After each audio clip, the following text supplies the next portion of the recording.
we are talking to Graham Atwell at the PLE conference in Barcelona 2010. And Graham, for you, your first question. Why do you think there was a need for a specific PLE conference? It's a good question. I think it's rather surprising, actually, that there hasn't been a PLE conference before. The ideas around personal learning environments really started emerging, 5, 6 years ago, after Scott Wilson's now famous The Future VLE diagram.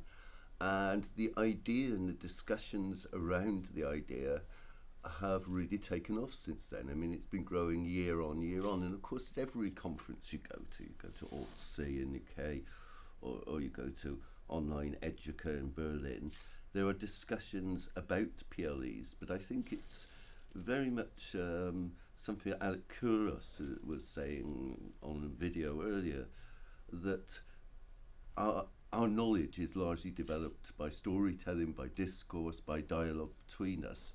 And I think sometimes the discourse and the dialogue which we need around PLEs tends to get lost in the bigger conferences, and especially tends to get lost behind educational technology.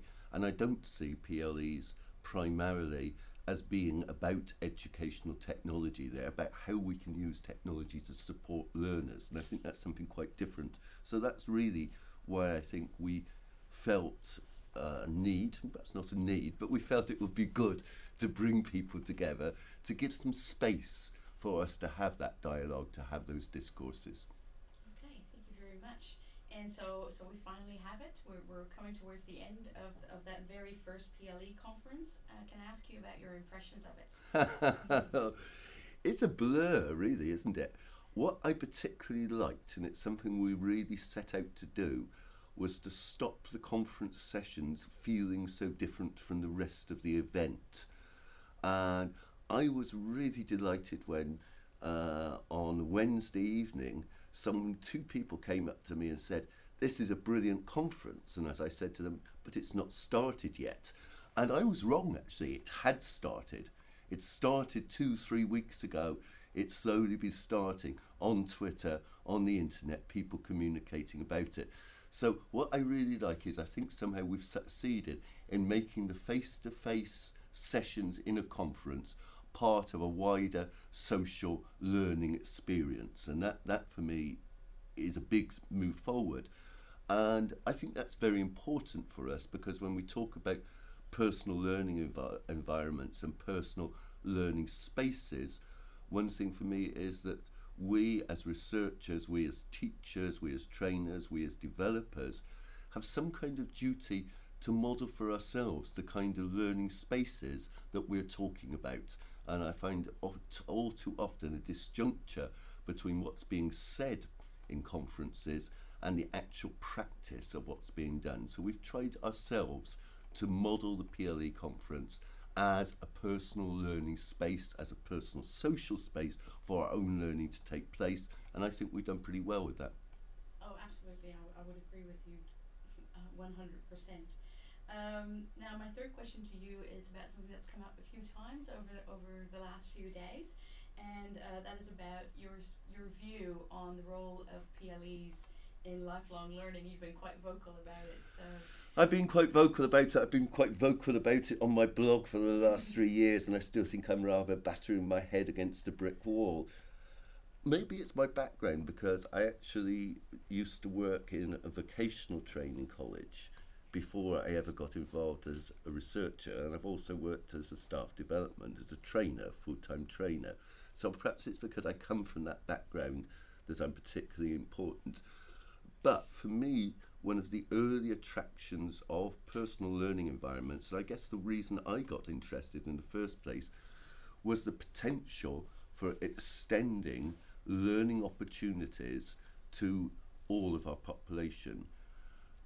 Now, one of the problems, I think, with educational technology is, which can do many wonderful things, much as I don't like it, sometimes it can really give some opportunities.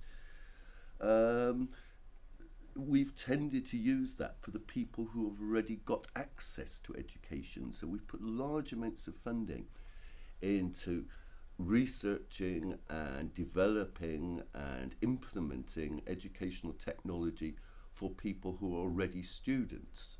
Largely, I suspect, because the direction of educational technology has been a learning management. So we've used technology to manage learning for those who have already got access to learning.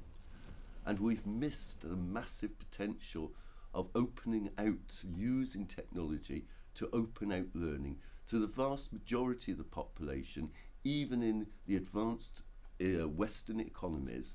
The vast majority of people are not involved in learning and frequently don't have any real opportunities for access to it. So for me, the potential of the personal learning environment is to extend those opportunities to learning to far wider layers of society. But in order to do that, I think we need to start thinking from outside the institutional head, from outside the student perspective, and start thinking about a learner, maybe anybody, maybe an unemployed person, it may be someone who's retired, it will often be someone who's working. And look, just because somebody isn't enrolled in on a course at a university does not mean they're not learning. People learn every day, and most learning takes place outside educational institutions. Okay, well, thank you very much, Graham Atwell, and thank you for your contributions to the entire conference. It's been absolutely fantastic. Thank you. You.